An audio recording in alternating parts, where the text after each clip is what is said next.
In 896, the final year of the Second Era, Tiber Septim completed his conquest of Tamriel following the fall of the Ultimate capital city of Alinor.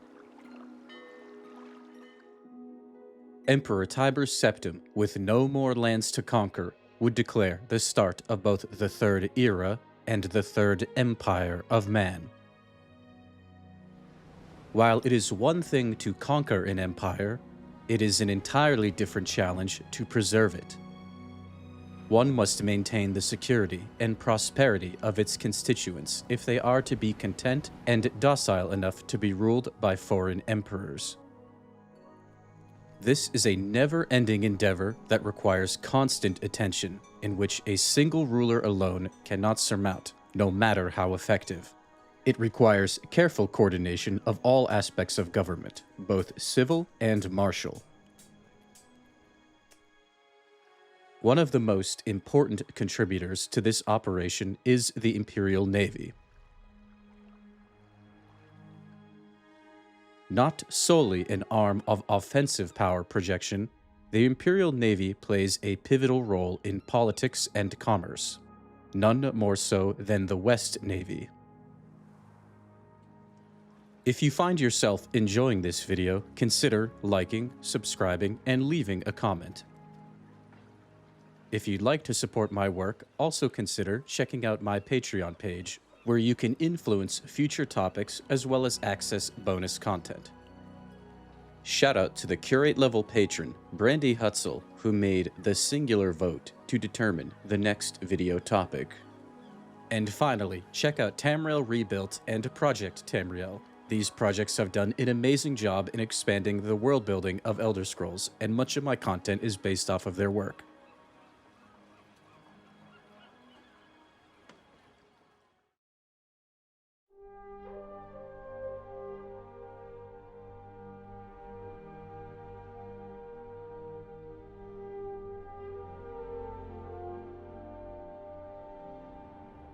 The Imperial Navy is divided into 4 subordinate navies, known as cardinal navies, as each navy is generally responsible for a cardinal direction: north, south, east, and west.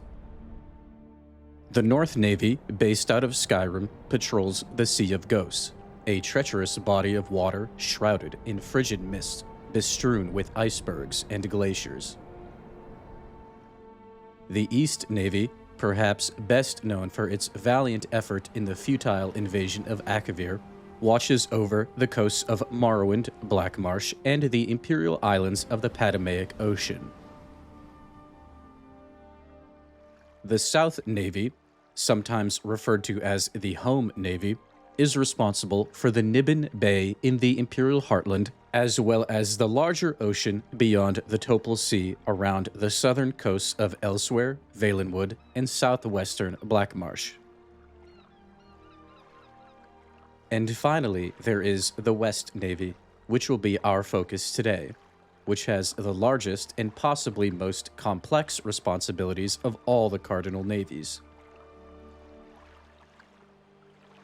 Each of the cardinal navies is commanded by a navarch who answers directly to the emperor.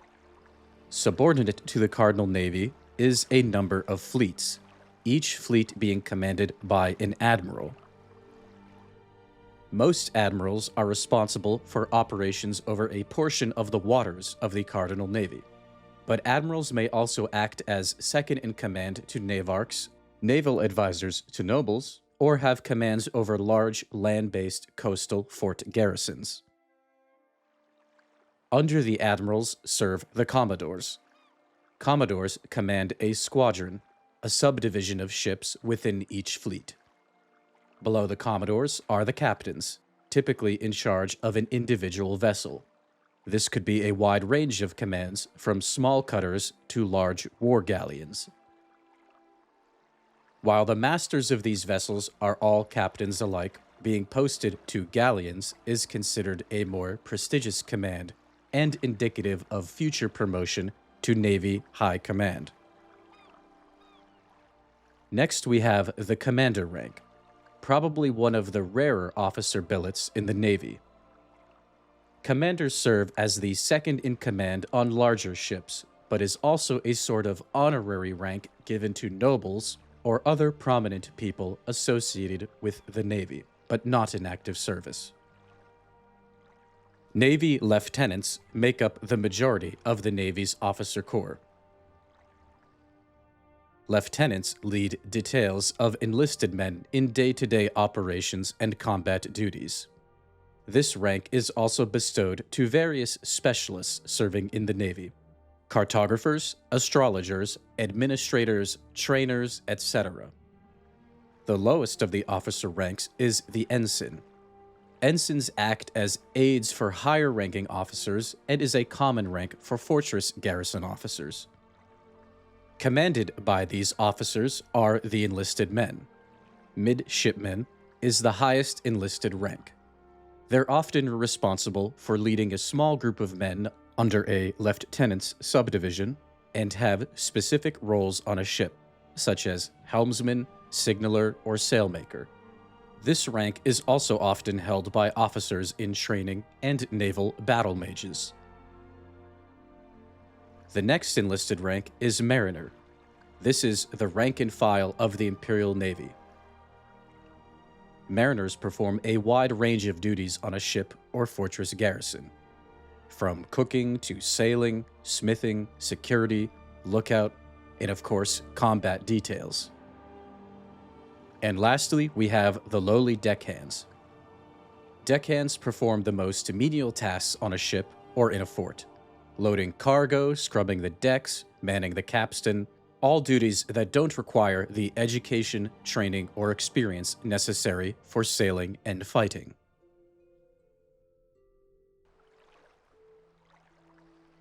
The Imperial Navy operates two principal classes of ships: cutters and galleons, as well as a range of auxiliary craft. Cutters are the most numerous of the Navy's vessels.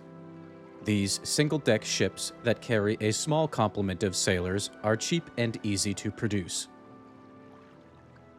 Cutters are ideal for patrol and anti-smuggling operations. Their slight and sleek design boasting speed and maneuverability. Occasionally, these ships are operated by the Census and Excise Office instead of the Navy, as they also conduct many anti-smuggling patrols. The downside of these crafts is, of course, being unable to pack a punch in sustained naval combat. This is where the galleon comes in. Galleons are the main combat ship of the Navy.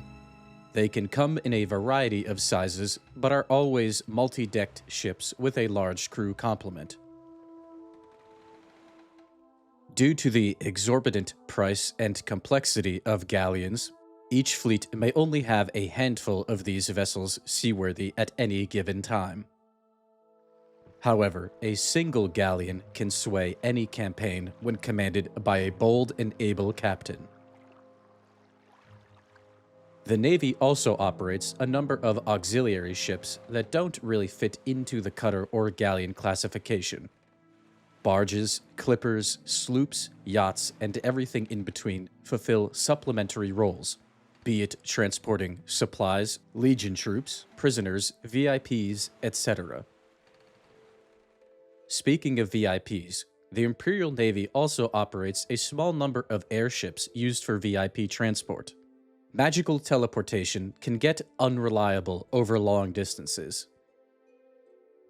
Spell misfires can result in the teleportee ending up in an unknown realm, the void, or maybe just really high up in the air, if not anchored correctly. I always thought the Mages Guild wouldn't teleport me across Morrowind because I'm not a guild member, but it's actually because it's too dangerous. Okay, actually, I am in fact banned for walking up to an Argonian guild member thinking she, was the Firewatch teleport Daedroth. Greetings. In my opinion, an honest mistake. There's also the Void Navy, but I don't think either of us are ready to have that conversation. Apparently, the Empire, currently or in the past, maintained colonies on Masser and Secunda. I, for one, am not totally convinced of these moon landings. A topic for another time, perhaps.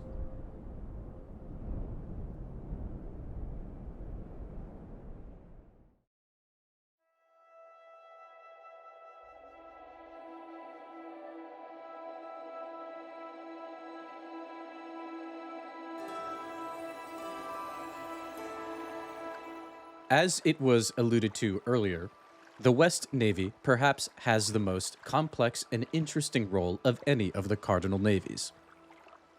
The West Navy is organized into three fleets: the Iliac Fleet, the Far West Fleet, and the Home Fleet.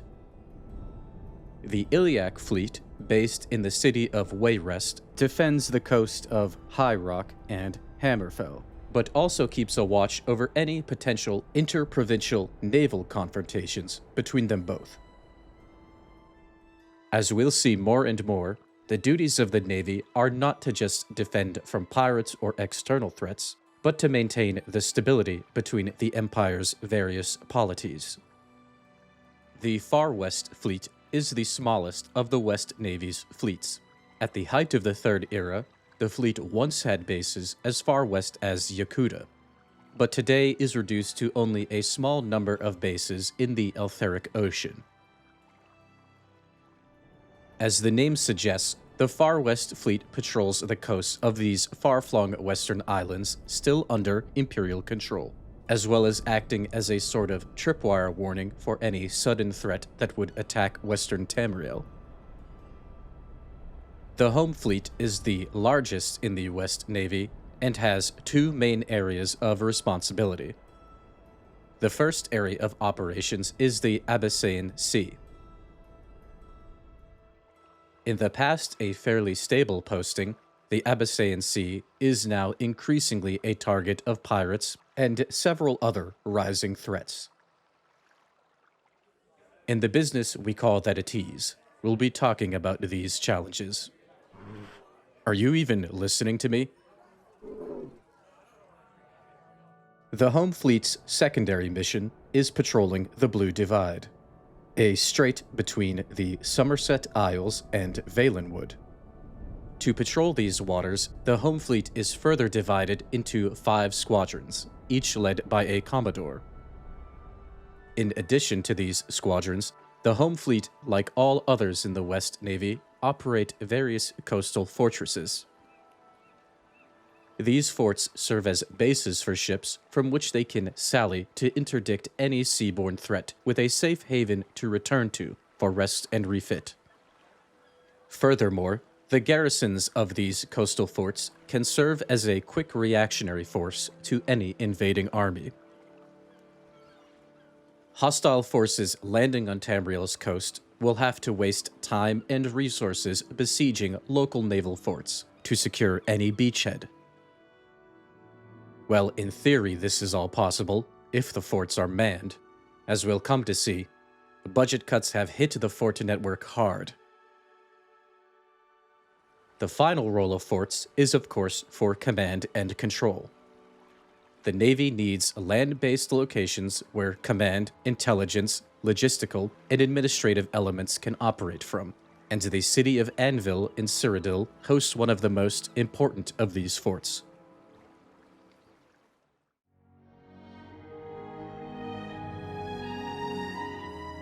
In the Cyrodiilic city of Anvil, past the port quarter into Little Arenthia, lies Fort Teledrach. The fort is one of the largest of its kind, serving as the main base of operations for not only one of the West Navy's fleets, but the High Command of the West Navy itself. The most prominent of the fort's spires is the Navarch's Tower, wherein resides the Navarch of the West Navy, Telidorus Cadmerius. His most pressing issue at the moment is a recent brazen attack on a naval patrol. A blurb in the local paper, the Abecette Monitor, gives us insight. Navy patrol attacked. Captain killed. The Monitor has learned that the Navy recently suffered a grievous and unprovoked attack by an unknown assailant, not a day's sail from Anvil. According to an anonymous Navy source who claims to have experienced the attack firsthand, the Imperial vessels TEM Brine Runner and TEM Surf Runner were caught unawares by aggressive enemy vessels while on patrol in the northern Blue Divide. Shockingly, these mysterious attackers were able to overwhelm the two unprepared patrol ships, resulting in the sinking of Surf Runner with all hands. Captain Rulin, commander of the vessel, is among those presumed killed. Per the anonymous source, Brine Runner took heavy damage but was able to narrowly outrun the attackers and return to Anvil. Fort Teledrac declined to share details on the circumstances surrounding the disaster at sea. According to Navarch Tilodorus Cadmerius's aide-de-camp Ensign Anandaya, West Navy patrols routinely encounter brigands, pirates, smugglers, and other such troublemakers while underway, all of whom face swift Imperial justice. The details of individual deployments are a matter of Imperial security and shall not be disclosed. Adraria Lethris, overseer at the Anvil Shipworks, has confirmed that TEM Brine Runner is indeed in dry dock. Lethris declined to offer further comment. Reading between the lines, it's obvious that an entity more organized than simple pirates are responsible for the attack. Navarch Cadmerius's lead for a perpetrator is a sea elf named Unsolio, currently detained here in Fort Teledrac. While the Marmor are efficient enough sailors where an organized flotilla could overpower a small naval patrol, they are scarcely known to venture close to the Abecette Sea. Unsolio isn't exactly a newcomer to the area. He runs a clothing store here in the marina, having lived and worked in Anvil for some years. His imprisonment doesn't really seem justified. There's no evidence tying him to the attack. I explained to the Navarch my opinion on the matter, and he relents, releasing the sea elf from custody. Now that I've balanced out my previous accidental Argonian racial profiling with some racial justice here, I may as well tour one of the galleons docked here at the fort. There are two galleons in Fort Teledrac, the TEM Kintara's Shield and the West Navy flagship, the TEM Eye of the Abecette. Well, obviously, I'm going to go aboard the flagship. The top deck has nothing you wouldn't expect: rigging, sails, the helm. Below deck, you'll find a capstan, which is used to raise the ship's heavy anchor. A tiring and laborious task. Here are some hammocks for the enlisted men. From what I understand, the crew sleep in shifts. While you're on watch, another sleeps in your shared hammock. There's also private quarters for some of the officers and specialists. The arms are in a position in which they can be easily accessed from any angle unimpeded in an emergency. Then there's the rudder, connected to the helm on the top deck for steering the ship.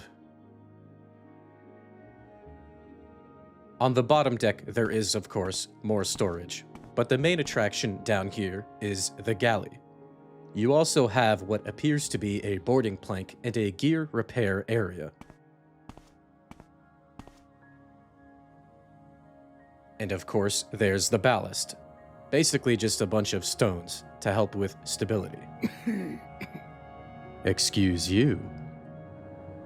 And finally, we have the captain's quarters, where we find Captain Aminata Issaqual and her steward, Ensign Sinal Aramond. Today and tomorrow, good luck. Captain Issaqual is a Keptu-Kwe, a race of men from the Kathna-Kwe archipelago, which is also populated by another peoples, a race of elves, the Chimeri-Kwe. The Kathna-Kwe Islands were conquered by Emperor Uriel V on his way to Akavir, as the islands lay between continents. I hope to one day visit. I don't really know much about the islands. For the curious, there is a Kathnaquay mission inside of Firewatch's Ember Keep. Beyond Fort Teledrac, the city of Anvil itself provides ancillary support to the Navy's operations. In the port quarter, you'll find officer lodgings and the Anvil shipworks. Inside the shipworks, the TEM Brine Runner undergoes repairs to the damage sustained during its struggle with unknown assailants. I've been warned not to poke around too much. Many of the shipwrights have taken ill from an unknown substance left on the Brine Runner following the attack. The Thracian Plague taught us to take these things seriously. Just behind the shipworks is the Imperial Astrological Society, a chartered guild devoted to studying the heavens. The society tracks constellations, eclipses, and other celestial events, publishing their research in almanacs. Tracking these auspicious events is essential for sailors who rely on this information for proper navigation. Anyone looking for a career in the Imperial Navy will have to know how to study and use these almanacs on the way towards an officer's commission. Also in the city of Anvil is the Imperial Geographic Society. The Geographic Society's specialty is, of course, cartography, but they also specialize in putting to written word many of the cultural, political, and historical intricacies of the Empire's territories. The Imperial Geographic Society's most well-known publication is the Pocket Guide to the Empire, which regularly releases updated versions. A good sailor must equip his or her mind with this knowledge when venturing to distant lands and interacting with unfamiliar people. While we're here exploring Anvil a bit, I would be remiss if I didn't cover some of the city's rich maritime-based political intrigue, of which the West Navy is a notable player.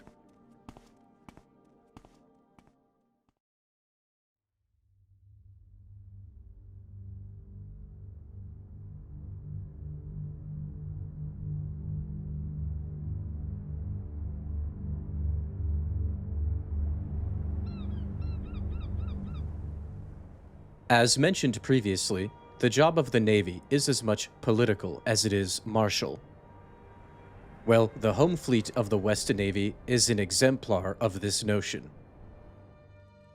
Ruling from Anvil Castle, known formally as Goldstone Castle, is Queen Regent Melona Conomerus. Her husband, King Claudius, has been missing for some time, with no sign of his whereabouts. Some of Anvil's noble families smelt blood in the water and instructed the Navy to depose Queen Melona and enforce a new royal election, no doubt with one of the conspirators as the top candidate. Many of Anvil's noble families have strong ties to the Navy, their scions serving as high-ranking officers. However, the conspirators were stopped by loyalists led by Admiral Hassi, who refused orders from superiors to overthrow Melona. I suspect Hassi was made an admiral after this action. Hassi now serves as one of the Queen's senior advisors. Another one of the West Navy's politically charged missions is patrolling the Blue Divide. The Blue Divide is a strait between the Somerset Isles and Valenwood, which is on the southern periphery of the Abecette Sea. In the year 397 of the Third Era, at the height of the chaos of the Simulacrum, the High Elves of the Somerset Isles launched an attack on Valenwood's coast. Valenwood, already in a weakened state due to a violent war against Elsewhere, stood little chance against the onslaught. Almost all of Valenwood's harbors were destroyed and many strategic coastal islands seized. Once order had at last been restored to the Empire, the West Navy began an ongoing patrol of the Blue Divide to maintain stability in the region, ostensibly to protect Valenwood from further Altmeri incursions. The disappearance of King Claudius, the War of the Blue Divide, and overall political instability is undoubtedly fallout from the aftermath of the simulacrum. When the real emperor, Uriel VIII, finally stabilized the empire, a limited demobilization of military forces followed. This demobilization is in part due to the fact that the realm is more stable and straightforwardly less military force is called for. But the more important reason is because the empire is simply strapped for coin, rebuilding from the turmoil. As a result, the West Navy suffers from a severe lack of funding, unable to adequately confront all threats. Many of the forts and watchtowers that dotted the coasts have been mothballed and fallen into disrepair. The island of Sturk is a picturesque island in the Abecette Sea, not far from the mainland coast of Anvil. Sturk once hosted an active navy fort next to the town of Carrick, but this fort has unfortunately been mothballed, temporarily abandoned by the Navy. The lack of Navy presence has made the future prosperity of Carrick uncertain. Carrick is, or rather was, a popular tourist destination and stopover for merchants on their way to or from Anvil. While business has not ground to a halt, recent upticks in attacks on shipping has led to Carrick being bypassed more and more.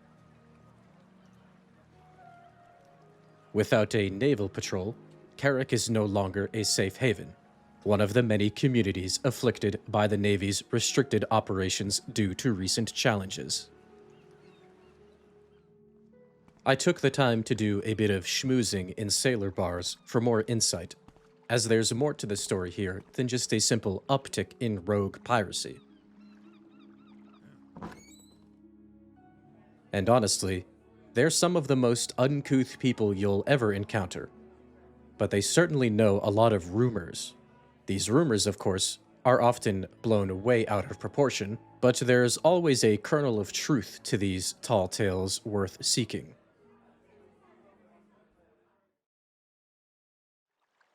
Piracy has always been a problem in the Abecette Sea. The wealth carried from prosperous cities like Anvil makes a tempting target for any bold seafaring brigands.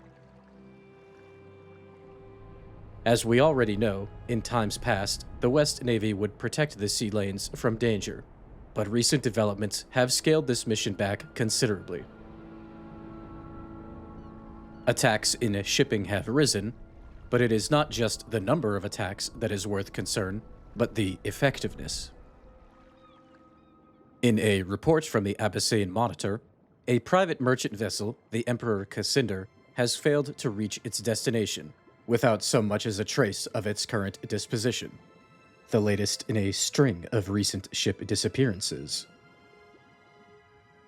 This is the calling card of no mere pirate, but a legend, the Masked Captain.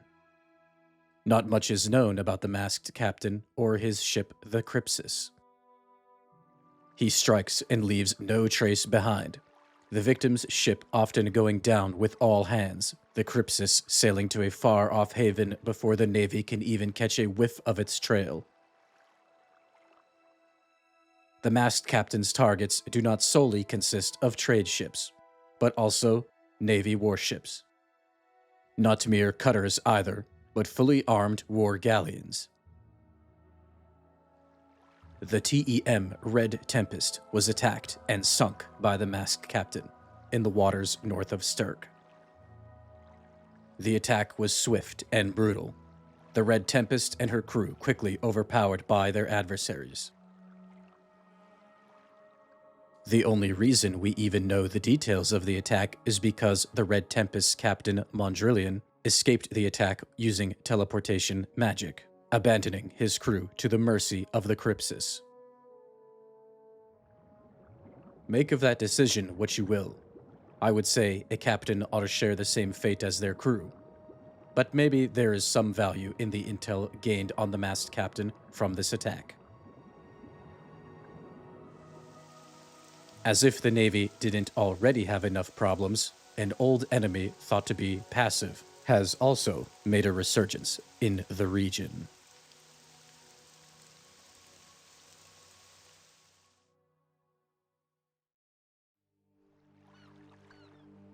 A short ways north of Anvil, along the coast, is the humble village of Thresvi. The largest industry here is an Aliu brewery. Aliu is a kind of light cider made from Calovia's sweet apples.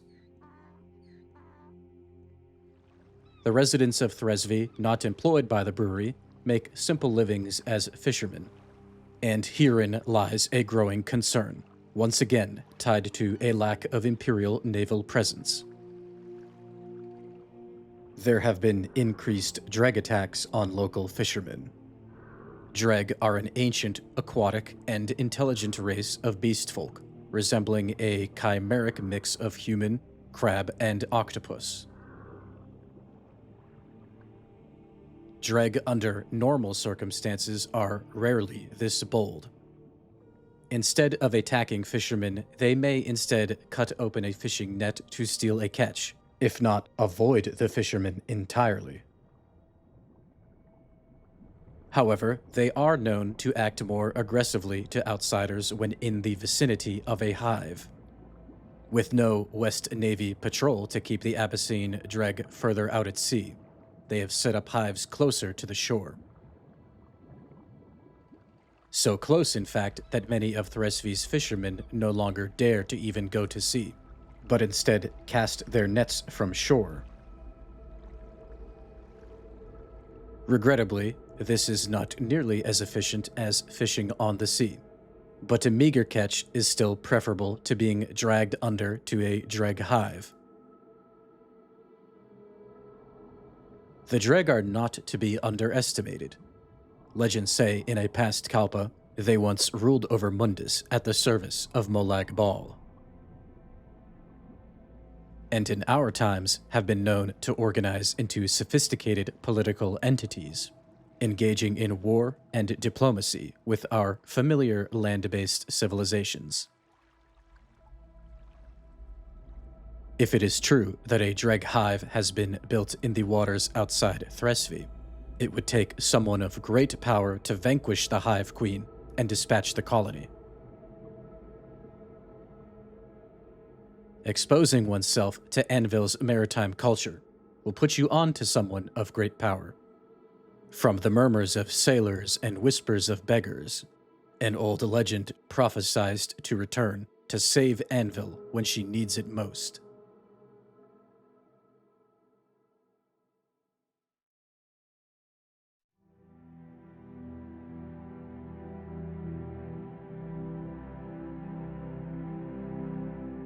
Before the rise of the empires of men, the Abecette Sea and the lands that now make up the Kingdom of Anvil were ruled by a race of elves from the Somerset Isles, known as the Aelids, their rule preceding recorded history.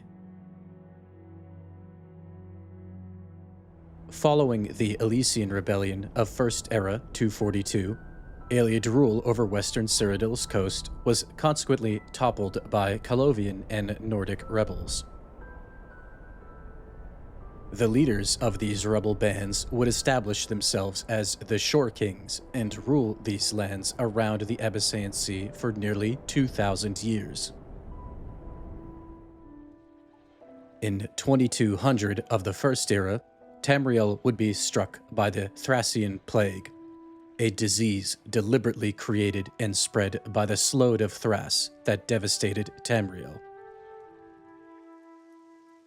Western Tamriel was hit especially hard by this plague. up to half of the population falling victim in some areas. The Thracian plague would wipe out the last Shore King and his kin, and so the Abecette Sea's first human rulers passed into legend. In this chaos, the Colovian noble Bendu Olu would head a navy said to comprise of contingents from all peoples of Tamriel, known as the All Flags Navy. The All Flags Navy would destroy the Slode, sinking their islands with powerful magic. Upon return to the shores of Colovia, the victorious Bendu Olu and his descendants would become the new rulers of the Abecette Sea, their seat being a castle on the coast where Goldstone and the city of Anvil now stand. However, as with many things Third Era, all roads lead to the simulacrum. When there is instability and chaos, conspiracy and superstition thrive. It is said by some old sailors that the last Shore King lives and will save Anvil from the strife it currently endures. One that would deal with the Dreg threat, put a stop to rampant piracy, and end the vicious squabbling of Imperial nobles. The legend goes something like this. As the Thracian plague washed over Colovia, the last of the Shore Kings made a pact with the Vampirum Order to receive the dark gift and preserve his life eternal. The Shore King has lied in wait for over 1,000 years to take what is rightfully his, biding time for an opportunity. Well, at least that's what this fellow here told me. Oh, he's passed out drunk on the floor. Not again. Regardless of the validity of this legend, the West Navy can't afford to deal with extra Imperial pretenders at a time when the Navy is already on watch for another coup from Anvil's nobles.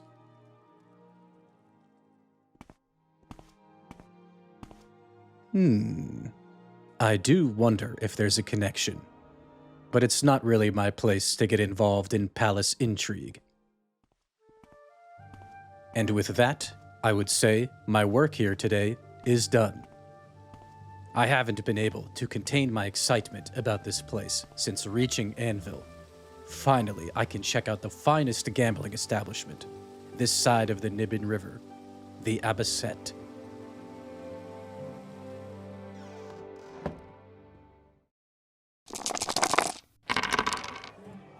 Bartender, get me 10 drinks. Oh yeah, read 'em and weep, Benoit. I'll be taking those.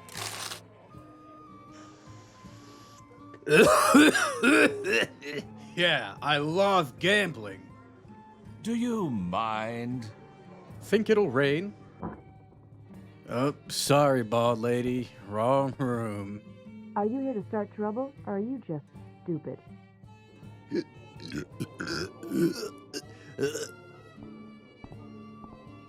Oh, here's my room.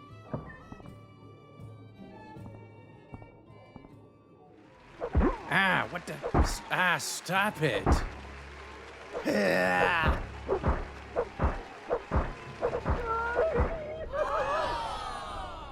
Yeah, I'm that Anwar. Oh, there I go.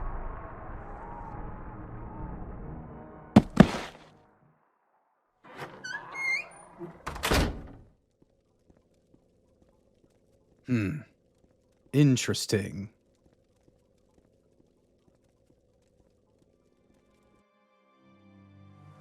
A huge thank you to everyone that's watched the video all the way through. If you haven't already done so, consider subscribing, liking, and leaving a comment. It really helps the video in the algorithm and shows appreciation for my work.